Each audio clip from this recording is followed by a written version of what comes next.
41e personne bi nga xamante ni teg nañ ko loxo ñeen fukki doomi aadama ak benn bi nga xamante ni ci dossier Pape Cheikh Diallo bi moom la ñu teg loxo ñu ko interpellé nag di brigade de recherche bu Kër Massar moom nag ci turam maanaam turam dëgg-dëgg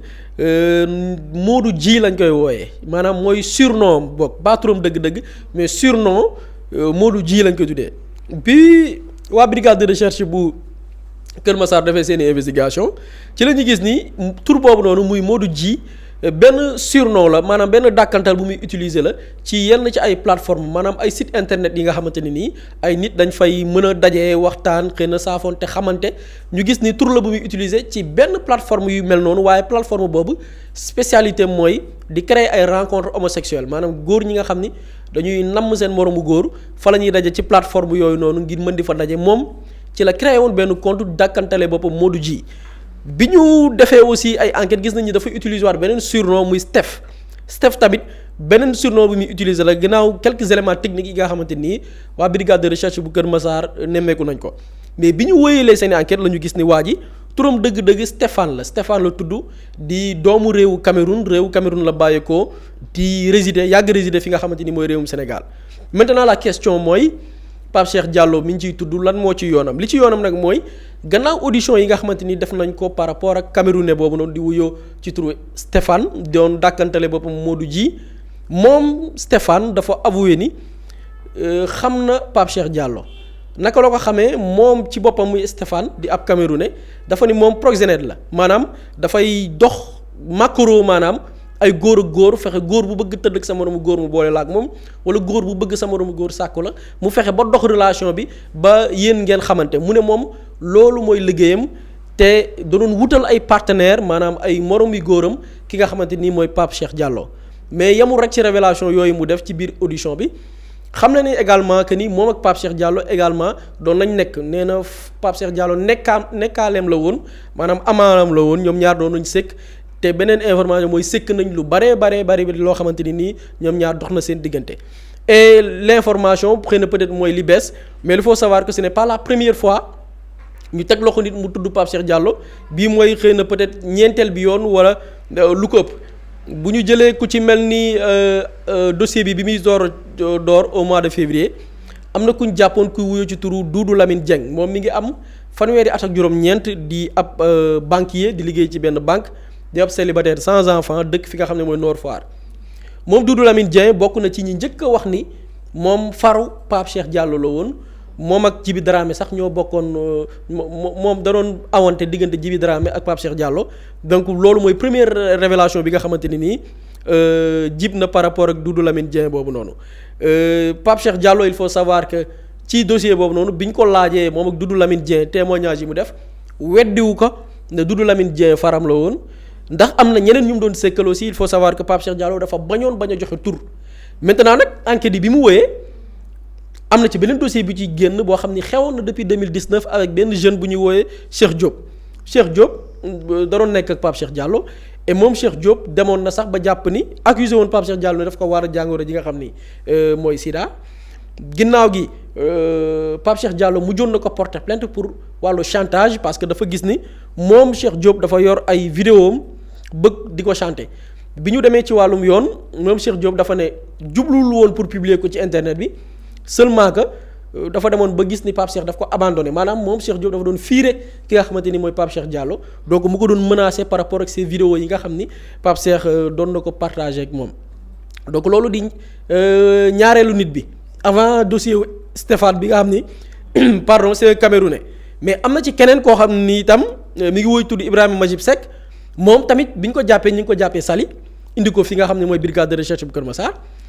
moom aussi dafa révélé que ni dafa nekk ak couple gi nga xamante ni mooy Pape Cheikh Diallo ba jot ci def yeneen révélation parce que nee na yàgg na quitté Saly di ñëw Dakar ci këru Pape Cheikh Diallo bi nga xam ne mi ngi féetee Mamel ñuy organiser ay soirées de partous yoo xam ne góor ñi ñooy dajaloo di def naka sulu noonu mais beneen cas bi ci mujj avant Stéphane am na beneen étudiant bu ñuy woowee Saliou Diallo moom waa gendarmerie ñoo ko teg loxo bésu samedi 7 mars 2025 ci Sacré-Cœur moom également dafa wax ni mi ngi woon en relation ak ki nga xamante ni nii mooy Pape Cheikh Diallo moom ak Pape Cheikh Diallo doon nañ partagé keneen muy ki nga xam ne nii mooy Majib Seck donc muy mën nañ ni juróomeelu nit bi nga xamante nii tey d'après ces témoignages dafa tudd ki nga xam ne mooy Pape Cheikh Diallo dossier bi chef d'inculpation ñu leen di toppee association de malfaiteurs mbootaayu defkatu ñaawteef acte contre nature ñiy def jëf joo xam ne xëy na peut-être tegginewul transmission volontaire du VIH yi nga xam ne dañuy wàllee jàngoro ji nga xam ne mooy VIH blanchiment de capitaux setal xaalis bu lewul parce que gis nañ ni dans ce réseau là am na des opérations financières yu bari yi xew entre ce réseau là mais aussi trafic de drogue parce que ci yenn arrestation yi fekk nañ fa ay trace de drogue sinébar yi nga xamante ni jàpp nañ ni daan nañ ko jëfandikoo ñoom seen biir donc loolu daal mooy lu bees par rapport ak le dossier Pape Cheikh Diallo. jërëjëf Boury am na solo Pape Samba gis nañ ne ki nga xamante ne mooy Pape Cheikh Diallo bu yàggee ñu ne tous les chemins mènent vers lui. Effectivement et le collectif des féministes ñoom lii lañ bëgg daganal ci réew mi c'est-à-dire que il faut dire les choses telles quelles parce que xam nga bu ñu la expliquer fait yi on te parle de proxénétisme di la wax yoo xamante ni c'est-à-dire que est-ce que les gens se rendent compte de dossier yi lan moo ci nekk quoi c'est-à-dire que on parle d'un réseau bien huilé boo xamante ni c'est sur le territoire national te xam nga dossier Pape Cheikh Diallo rek la ñuy wax le dossier Ouzin Keïta on a parlé de 2 groupes WhatsApp avec plus de 500 membres xale bu am 14 ans jàpp nañ fi benn ressortissant ghanéen moom sànq yaa ngi koy wax ci sa revue de presse bi ay xale 5 à 10 ans lay sàqu nee nañ amagum nañ defe naa ay 4 wala 7 xale yoo xamante ne gis nañ ne ay victimes lañ. 10 le nombre est passé à 10 c'est-à-dire que 10 xale yoo xamante ne ay victimes lañ. léegi lii nii yëpp di xaw am ñu génn nañu non waruñu xeex góor jigéen c'est-à-dire que naan on se trompe de combat il y a d'autres priorités dans ce pays donc ça ce n'est pas une priorité pour notre société et gis nga gars yi jéem a nelawal nit ñi. il faut que les Sénégalais soient très conscients te xam naa ne sax Sénégalais conscients nañ ci loolu dañ leen da bëgg a nelawal ci ay termes wala ay affaires yoo xamante ne c'est pour banaliser l'acte loolu rek lañ ci jublu maanaam li nekk di xew nii yëpp il faut que ça soit banal aux yeux des Sénégalais ñu jàpp ni lii du lu doy waar ñu jàpp ni lii garaawul xam nga moo tax fan yi sax gis naa ni am na ñu bëri ñu ci dal parce que ñi doon jug naan dañuy défendre Pape Cheikh Diallo nekk ci réseau yi di wax gis naa ni dernièrement ñoom ñëpp tempo la ñuy demee lan moo tax parce que voilà l'effet d'une loi parce que ba ñu déggee ñu ne propagande bi dañ ko ciy xeex képp kuy def propagande ak képp kuy dooleel mbirum góor jigéen loi bi tamit day dal sa kaw ñoom ñëpp dañ ne tekk kenn ñameetul génn wax ci et ça c'est quelque chose boo xamante ne moom la ñu soxla ci loi bi parce que la loi keroog ñu ngi ko fiy expliquer waxuñ ne dañuy voter loi bi rek góor jigéen dootul amati Sénégal drogue ngi fi am na ñuy tox ñu koy jëfandikoo ba léegi et pourtant mu ngi fi am na ñuy sàcc bétail ba léegi pourtant c'est criminalisé am na ñuy def lu nekk te pourtant am na arsenal juridique bu koy tere la loi elle a un effet dissuasif mooy maanaam def nañ ko c'est pour wàññi phénomène bi mais nañ xool coow li xew avec la presse occidentale là depuis le vote de cette loi ñoom ñëpp def ci ay recherche ñoom ñëpp def ci ay articles waaye le Sénégal est aujourd'hui devenu l'un des pays les plus répressifs contre les homosexuels mais alhamdulilah ñun loolu lañ ci bëgg quel est l'objectif derrière cette loi peut-être dañoo ay nag ci manipulation bu ñuy wax dañ naan la les Sénégalais wala même collectif des féministes bi ils sont en train de lutter contre une minorité qui est défavorisée maanaam bëgg indi benn sentiment de yërëmtalu ak ñu banaliser l'acte c'est-à-dire que loolu yëpp ci propagande bi lay jaar pour que nit ñi seen xel ñu ne ñii de pourtant nag comme seen bopp rek la vraiment ñoom lii mooy seen orientation bu leen ci nit ñi topp waruñ leen ci tëj ay kaso mais non c'est parce qu'ils ont un impact bu ñu nekk di gis ci genre dossier yi Pape Cheikh Diallo depuis qu'il est arrêté on parle de combien d'arrestations dans son dossier plus de 40 personnes yu ñu ci jàpp léegi ñu romb ci 50 ak ñi mu bañ a tudd mais man xam nga sax di nga ne Pape Cheikh Diallo ce sont des personnes majeures et vaccinées mais léegi ñoom coowal ay ñoom Pierre Robert ñoom ça ne les dérange pas choqué wu leen ñu ne il y a des formateurs sexuels dans ce pays là yu nekkoon ci biir réew mi di organiser ay soirées partout dont Pape Cheikh Diallo mi organiser na fi ay soirées partout ñoom ça ne les choque pas. et le cas du Ghanéen bu ñu la nee c'est quand il est bu mandé. bu mandé lay sàkku xale ay xale imagine quelqu'un bi nga xamante ne amul conscience ngay sàkku ay xale 7 ans 10 ans. mais absolument imagine ça rek. te ñoom loolu c'est-à-dire que ñoom dérangé wu leen quoi. vraiment donc ñoom dañoo gëm ni quand tu es homosexuel on doit te laisser avec ton libre arbitre on va te laisser avec ton choix loolu ce n'est pas une priorité pour un pays qui est en voie de développement c'est-à-dire que quel est le rapport entre le développement ak xeex góor jigéen ban rapport la am pour que ñu bëgg a dugal sujet bi ci yooyu te mais imaginez tey ji ñoom bu ñu leen fekk si woon ci ñoom la ñuy wax on laisse libre cours à ñoom Pape Cheikh Diallo ñuy def lu leen neex comme yii ñu fi tudd ñu koy def tranquillement di transmettre le VIH dans le pays de manière tranquille kenn jugu ci un groupe de plus de 500 membres gars yi di def proxénétisme xale yi ñu leen di yóbbu sali di def ay partous di leen di sàqu mais dans 10 ou 15 ans on aura quel genre de société malade. on aura quel genre de société est-ce que société bi ñuy am dans 10-15 ans dina am valeurs yi ñu bëgg pour le développement est-ce que ñun diine yi nga xamante ni gëm nañ ko ci biir société bi est-ce que diine yooyu dinañ continuer di am doole bi ñu am ci biir réew mi voilà les véritables questions moo tax ma ni ñoom dañoo am un agenda sur le long terme c'est-à-dire que la question de la dépravation des mœurs ak népp nu ñuy xeexee pour que jeunesse bi maanaam ñu mën leen a orienté ci benn yoon boo xamante ni yoon bu xaw a doy waar la ñoom ci loolu la ñuy dox maintenant nag il faut qu'il y ait un état comme ni ñu ko amee jamono ji boo xamante ni duñ leen protéger dinañ leen weer dinañ génnee li nga xamante ni ñu ngi koy def ci biir réew mi et en plus de ça dinañ def ay lois yoo xamante ni ce sont des mesures coercitives pour que lan mooy objectif bi képp kuy nekk góor jigéen nga bañ a am jàmm ci réew mi loolu yomb na mais la loi man looloo ma jaaxal quoi c'est ce qui m'étonne la loi ne dit pas que góor jigéen boo leen gis rey leen ko loi bi waxul loolu diine yi ñoom ñoo gën a teng ci wàllum góor jigéen dañ ne góor jigéen bu la leeree reyal loi bi waxul loolu. taalal sax la ñuy wax taal ko. loi bi dafa ne góor jigéen buñ ko jàppee dañ koy tëj. parce que dañoo bëgg une mesure coercitive pour protéger notre société. mais loolu xanaa entendement loolu neex naa comprendre et puis même par rapport à ces féministes là pour revenir ci ñoom mais la cause des femmes c'est aussi la protection de la famille la protection des enfants. loolu normalement c'est une question pour les féministes mais coowal xale yi ñuy jàpp di leen tëddee ñoom duñ ci wax ñoom en tant que mère ñoom ñi nga xamante ne dañuy xeex àqu famille ñoom loolu ça ne les choque pas heurté wu leen ñoom duñ ci wax quand il y a des personnes comme Pape Cheikh Diallo yoo xamante ni ce sont des personnes connues di feeñ ci télé yi ñoo xamante ni en fait ñoom ñu ngi naan on institutionnalise l'homophobie mais dañoo jaar ci ay nit pour institutionnaliser l'homosexualité dans ce pays pour que ñu ne homosexualité moom lu normal la garaawul bu ñu leen ci toppee dara ñoom loolu ça ne les choque pas parce que dans 10-15 ans elles ne veulent pas avoir une société comme société bi ñu am ni elles ne veulent pas avoir une société bu am ànd ak ay valeurs loolu nag jàpp naa ni c'est du ressort des Sénégalais te gis nga coow li mën na bëri c'est comme wàllum politique beeg opposition bi rek c'est-à-dire que coow li mën na bëri trop mais collectif féministe à part 2-3 posts yu ñuy def sur les réseaux sociaux amuñ impact parce que la population sénégalaise mën nañu wax lu bëri nag mais am na valeurs yoo xamante ni dañ ci téye te valeurs yooyu nag daf ci bokk ni góor jigéen dañ koy xeex maanaam jéem a légitimer góor jigéen ça n'a pas commencé en 2026 ñu ngi koy jéem depuis des années et des années et des années jamono jii nag dañoo am un état boo xamante ni am na le courage d'affronter cette question avec une mesure coercitive di leen ci féliciter parce qu'il y a toute une propagande bu nekk di jóg sur les réseaux sur les médias ñoom ñu bokk ci l'organisation des féministes là ñoom ñu bokk ci il faut que le peuple sénégalais wax wane ne ñoom ils soutiennent jot nañ ko def à travers une marche mais nañ ci gën a continuer ci réseaux sociaux te man maa ngi koy gis ci réseaux yi boo xoolee les médias français ni ñu koy traité ñu ngi ci biir commentaires yi ne ñun Sénégal suñuy valeur la ñu gëm ñun ñoo ko bëgg maanaam amul benn manipulation bu ci nekk donc quand des faits comme ça nag ñëw na comme le cas de Pape Cheikh Diallo mais da nga naan mais cette loi elle est venue dans son meilleur contexte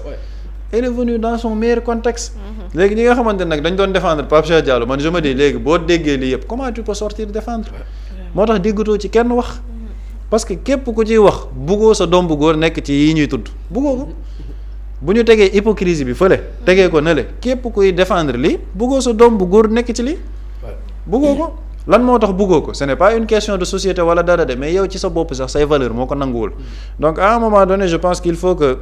ñu gën a lucide et je crois que gendarmerie moom li ñu nekk di def ci liggéey on ne les félicitera pas assez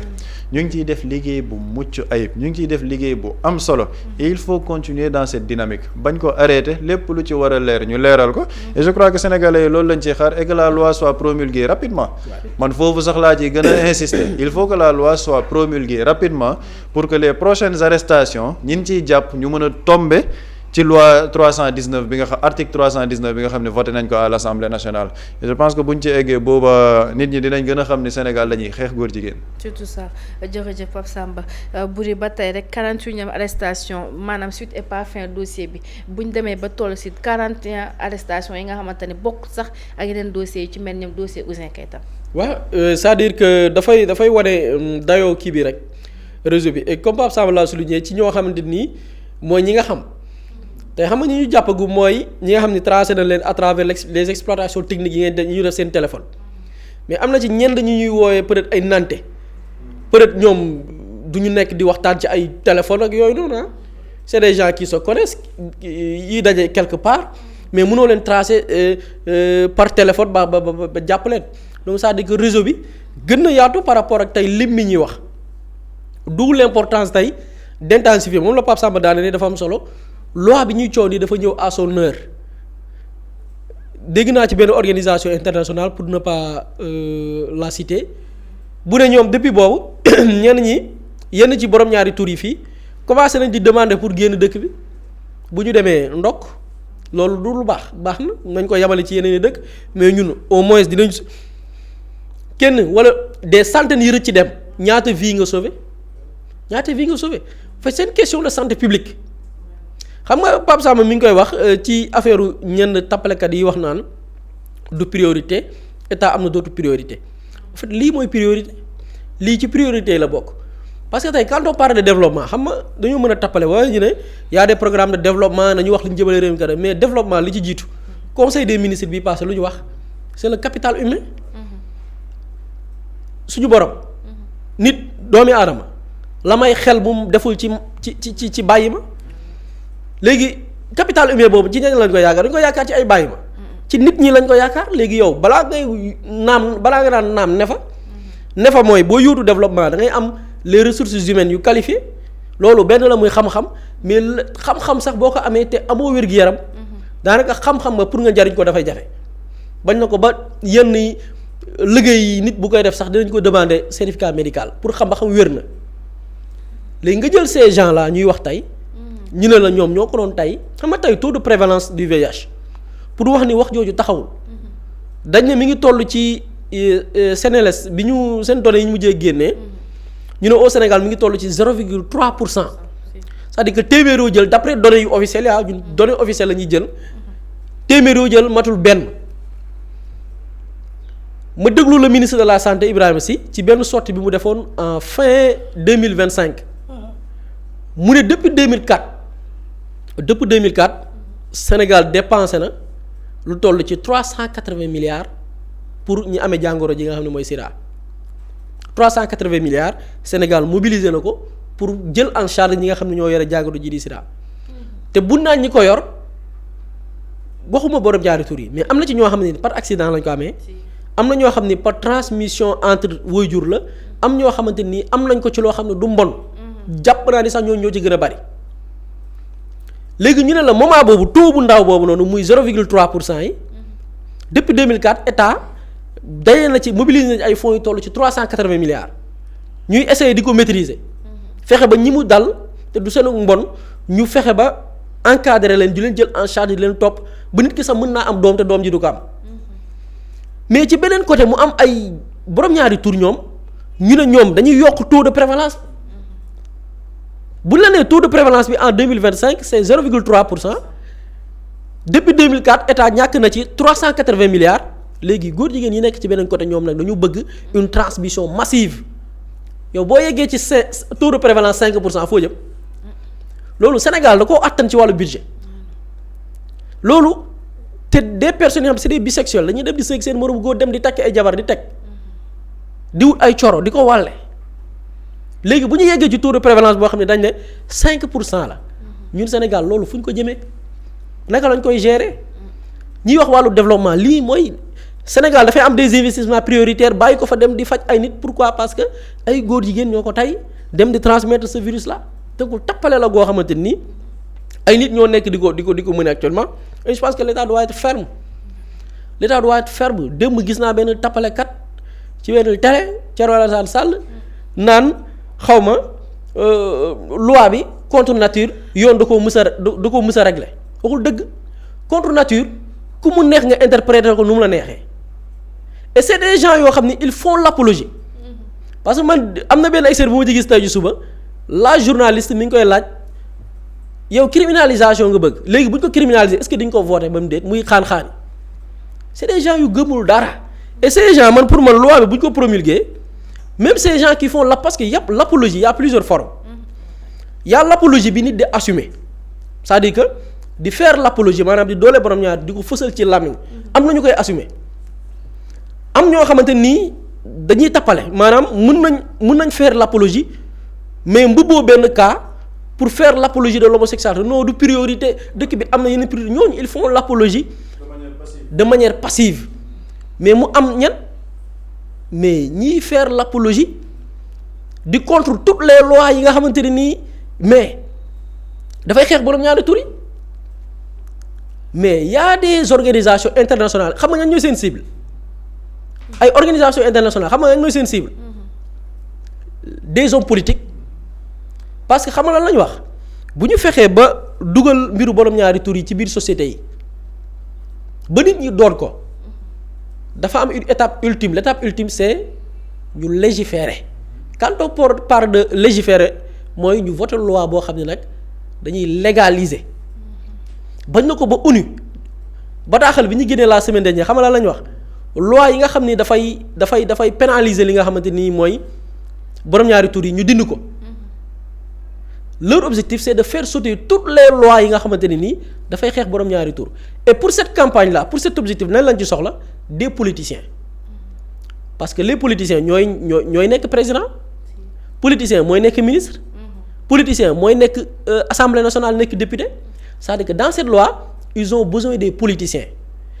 et politicien bi ñu gën a soxla ci politiciens yi ban genre politicien la politicien boo xam ne député la parce que ca assemblée ba la ñuy voter loi yi donc il faut que l'État fasse très attention par rapport ak certains politiciens yi nga xamante ne nii mooy moom li Pape Samba wax l'apologie passive maa ngi dooleel góor jigéen ñi mais du ma ko assumer mais dinaa fexe lépp loo xam ne dafay xeex góor jigéen ma xëpp ci suuf ñooñu c'est des politiciens wubi ñooñu c'est des députés wubi ñooñu il va falloir les identifier État ràññee leen man je suis pour képp koo xam ne tu es pour wala tu es contre cette loi là mais État jël ci ay responsabilités ñun on a des valeurs donc ces gens là dañ leen di bàyyi comme ça yow ku baax yow imaginez ngay politicien yow ku baax nga yow bëggoo ñu baax ñi yow tu es pour les criminels tu es les personnes yi nga xam ne dañuy def détournement des deniers publics yow foo fekkee ñu def surfacturation nga dem dooleel leen yow foo fekkee un criminel buy dem yóotu Nations Unies nga dooleel ko foo fekk ay députés yuy voter loi nga contre góor jigéen nga contre ko foo fekk ay association yi nga xam ni ñoom dañuy xeex mbon ci dëkk bi nga dem attaquer leen mais ces politiciens da leen di bàyyi ñu détruire suñu société il faut que l'État soit ferme par rapport à certains politiciens yi nga xam ni leur agenda ñu xam ñii lan mooy seen agenda ils veulent plaire à qui bu dee am na dañ leen a yónni ñu xam ñi leen yónni ñan la et puis c'est ça parce que moom laay wax c'est toute une chaîne gis nga les lobbies homosexuels là am na ci politiciens yoo xam ne ba tey assumé guñ dañoo làqatu mais am na ci politicien boo xam ne saa yu assemblée nationale dajaloowee 3 jours après day def conférence de presse kenn déggu ko jamono ji daw na dañ naan tekk parce que ils veulent capter des fonds yu jugee ci ces lobbies tubaab bi bu ñu sañoon ñoom képp ku bëgg a nekk président suñu dëkk ñu defal la test laaj la ba xam tu es pour ou contre l'homosexualité bu ñu amoon doole bi ils vont le faire mais mënuñu ko maintenant fan la ñuy jaar des politiciens qui sont favorables am na ci nag ñoo xam ni peut-être ils veulent plaire il y a des politiciens yoo xam ne ils sont dans une dynamique de plaire à l'Occident am na ci politiciens yoo xam ne tey li ñu naan appel du pied politique dafa am lu ñu naan appel du pied parfois nga jéem a bëgg-bëggulu dara sax pour faire appel du pied à des gens pour qu'ils puissent venir mais t'aider appuyer la financer la et je pense que loolu état moo ci war a jóg parce que ñun on a un pays à préserver tey une personne qui prétend jiite dëkk bi wala di occuper benn ndombal tànk il va falloir enquêter sur ces gens-là dans d'autres pays dañ koy def dans d'autres pays bu ñu yëgee ni yow tu roules pour des intérêts extérieurs dañuy tas parti bi